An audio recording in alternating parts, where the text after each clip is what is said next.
മാന്യപ്രേക്ഷകർക്ക് എൻ്റെ പ്രണാമം. ഈ അടുത്ത കാലത്ത് കർണാടകയിലെ ഗുൽബർഗയ്ക്കടുത്ത് ഒരു നഴ്സിംഗ് വിദ്യാർത്ഥിനിയെ ഫീനോൾ കുടിപ്പിച്ച് 3ാം വർഷ വിദ്യാർത്ഥിനികൾ 1ാം വർഷ വിദ്യാർത്ഥിയെ റാഗിംഗ് ചെയ്തതായിട്ടും പിന്നീട് ആ കുട്ടിയുടെ കൂട്ടത്തിലുള്ള പെൺകുട്ടി പറഞ്ഞതനുസരിച്ച് 3 പേരെ മിനിഞ്ഞാന്ന് അറസ്റ്റ് ചെയ്തതായിട്ട് ഇന്നലത്തെ പത്രവാർത്തയുണ്ടായി. മിനിഞ്ഞാന്ന് ഞാൻ മാതൃഭൂമി പത്രത്തിന് എഴുതുകയുണ്ടായി. അവർ പ്രസിദ്ധീകരിക്കുകയോ ഇല്ലയോ എന്ന് അറിഞ്ഞൂടാ. യഥാർത്ഥത്തിൽ റാഗ് ചെയ്യപ്പെട്ട വ്യക്തി, ആ പെൺകുട്ടി ഒരു ദളിത കുടുംബത്തിലുള്ളതാണ്.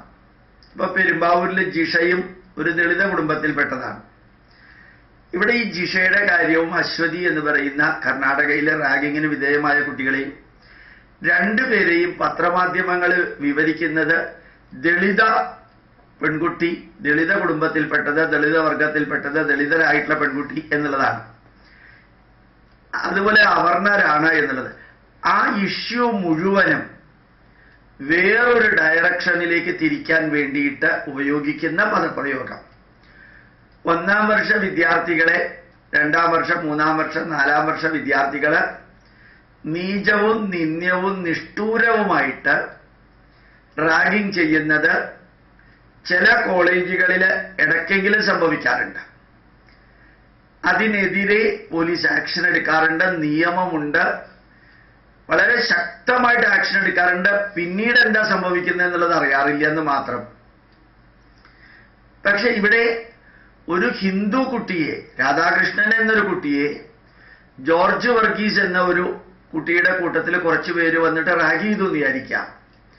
അല്ലെങ്കിൽ മുഹമ്മദ് റാഫി എന്ന് പറയുന്ന ഒരു കുട്ടിയെ കുറെ ഹിന്ദുക്കള്, ഗോപാലകൃഷ്ണൻ എന്ന പേരായിട്ടുള്ള ഒരാളുടെ നേതൃത്വത്തിൽ വന്നിട്ട് റാഗ് ചെയ്തു എന്ന് വിചാരിക്കാം. ഇതിനെതിരെ, റാഗിങ്ങിനെതിരെ ആക്ഷൻ എടുക്കുന്നതിന് പകരം ഇവിടെ സവർണ അവർണ എന്ന് വരുത്തി തീർത്ത് മാതൃഭൂമി ഉൾപ്പെടെയുള്ള പത്രങ്ങള് ഇതിനെ മുഴുവനും സവർണ അവർണ ഇൻടോളറൻസും ബാക്കിയുള്ളതൊക്കെയാണെന്ന് ആക്കി തീർക്കുന്നതിന്റെ അർത്ഥം എന്താണെന്ന് ഇപ്പോഴും മനസ്സിലാവുന്നില്ല. തിരുവനന്തപുരത്തെ എഞ്ചിനീയറിംഗ് കോളേജില് കുറെ പയ്യന്മാര് ജീപ്പ് ഓടിച്ചിട്ട് കുറെ നടത്തി.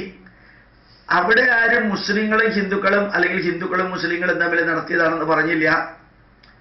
ഇവിടെ ജിഷ എന്ന പെൺകുട്ടിയെ ദളിത പെൺകുട്ടി എന്ന് പറഞ്ഞു എന്താ ഉദ്ദേശിക്കുന്നത്?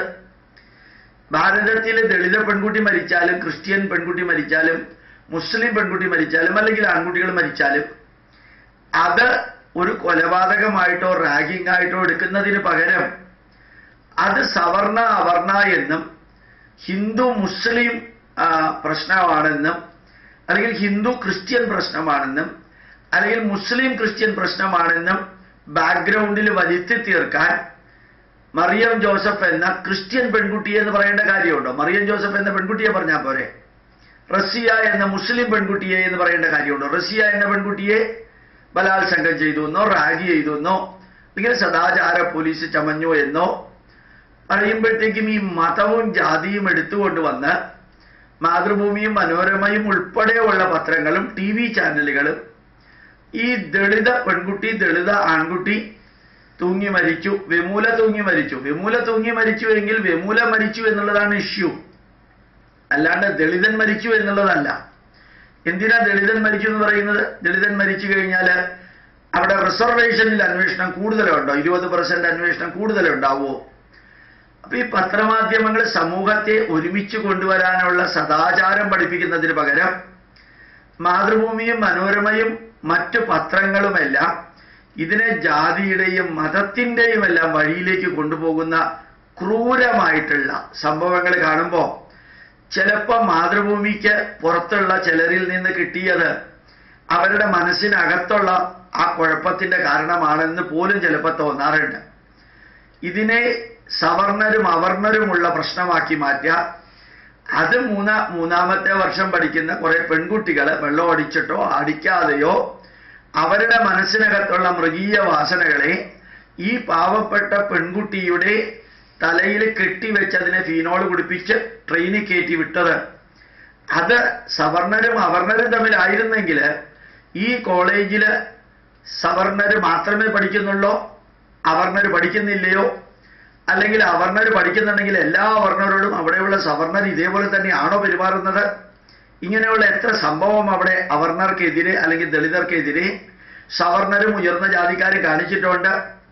ഇങ്ങനെയുള്ളത് ഒന്നും നോക്കാതെ 10-25 കൊല്ലമായിട്ട് നിലനിൽക്കുന്ന ഏതെങ്കിലും കോളേജുകളിൽ, ആ കോളേജുകളിൽ ഒരിക്കൽ ഇതുപോലെയുള്ളത് സംഭവിച്ചാൽ അതിനെ ഹിന്ദുക്കളെ സ്പ്ലിറ്റ് ചെയ്യാൻ രാഷ്ട്രീയക്കാർ കാണിക്കുന്ന പോലെ പത്രമാധ്യമങ്ങൾ അതിനെ അവർണനും സവർണനുമാക്കി മാറ്റി അതിനെ ഭയങ്കര ഇഷ്യൂ ആക്കാൻ ശ്രമിക്കുമ്പോൾ ഓർമ്മിക്കുക, ഈ പുലി വരുന്നേ എന്ന് കുറേ പ്രാവശ്യം പറഞ്ഞ് അവസാനം പുലി വരുമ്പോൾ ആരുമില്ലാത്ത മാതിരി ദളിതരാണ്, അവർണരാണ്, അധകൃതരാണെന്ന് പറഞ്ഞ് അവസാനം ആ വാക്കിന് പോലും വിലയില്ലാതെ വരുന്നൊരവസ്ഥ. പണ്ട് ഭാരതീയ വിചാരകേന്ദ്ര ഡയറക്ടർ പരമേശ്വർജി മാതൃഭൂമിയിൽ ഒരു കത്തെഴുതിയത് ഞാൻ ഓർമ്മിക്കുന്നു. കോഴിക്കോട് ഒരു കന്യാസ്ത്രീക്ക് നേരെ ചെറുതായിട്ടൊരു ആക്രമണം ഉണ്ടായപ്പോൾ ബിഷപ്പുമാരും കർദിനാൽമാരും പള്ളിയിലച്ചന്മാരും ശക്തമായിട്ട് പ്രതിഷേധിച്ചപ്പോൾ ഇത്രയും ചെറിയ സംഭവം പോലും ബിഷപ്പും കർദിനാളിൻ്റെയും ലെവലിലെടുത്ത് നിങ്ങൾ പ്രതിഷേധിക്കാൻ തുടങ്ങിയാൽ യഥാർത്ഥത്തിൽ വളരെ വലിയ സംഭവങ്ങൾ നടക്കുമ്പോൾ സമൂഹം ഇതിനെ വിലയിരുത്താതെ സമൂഹം അത് ഇഗ്നോർ ചെയ്യുന്ന അവസ്ഥയിലേക്ക് എത്തും. അതുകൊണ്ട് സീരിയസ് ആയിട്ടുള്ള കാര്യങ്ങൾക്ക് മാത്രം അതിൻ്റെ രീതിയിൽ പ്രതികരിക്കുക എന്ന് പരമേശ്വർജി മാതൃഭൂമിയിൽ എഴുതിയ ഒരു 8-10 വർഷം മുമ്പാണ് എഴുതിയത്. അത് ഞാനിപ്പോൾ ഓർമ്മിക്കുന്നു.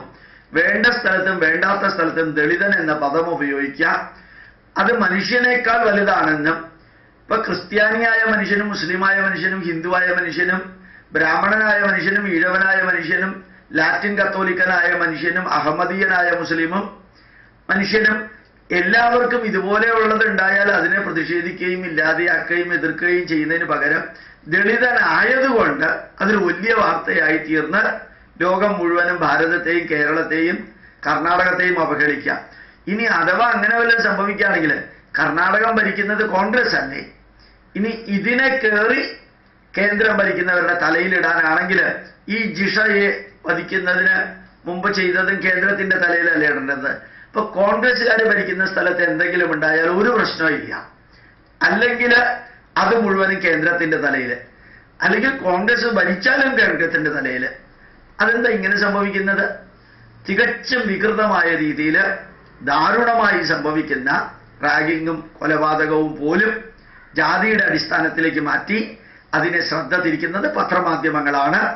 പത്രമാധ്യമങ്ങൾ മാത്രമാണ് എന്നുകൂടി ഓർമ്മിപ്പിക്കുന്നു. സമൂഹത്തെ നന്മയിലേക്ക് കൊണ്ടുപോകേണ്ട ഫോർത്ത് എസ്റ്റേറ്റ് എന്ന് പറയുന്ന മാധ്യമങ്ങൾ സമൂഹത്തെ തിന്മയിലേക്ക് ജാതിയുടെയും മതത്തിന്റെയും പേരിൽ മനുഷ്യൻ ചിന്തിക്കുക പോലും ചെയ്യാത്ത കാര്യങ്ങളിലേക്ക് വലിച്ചിഴച്ച് പ്രശ്നങ്ങൾ ഉണ്ടാക്കുന്നത് മാധ്യമങ്ങളാണ്. പ്രണാമം, നമസ്കാരം.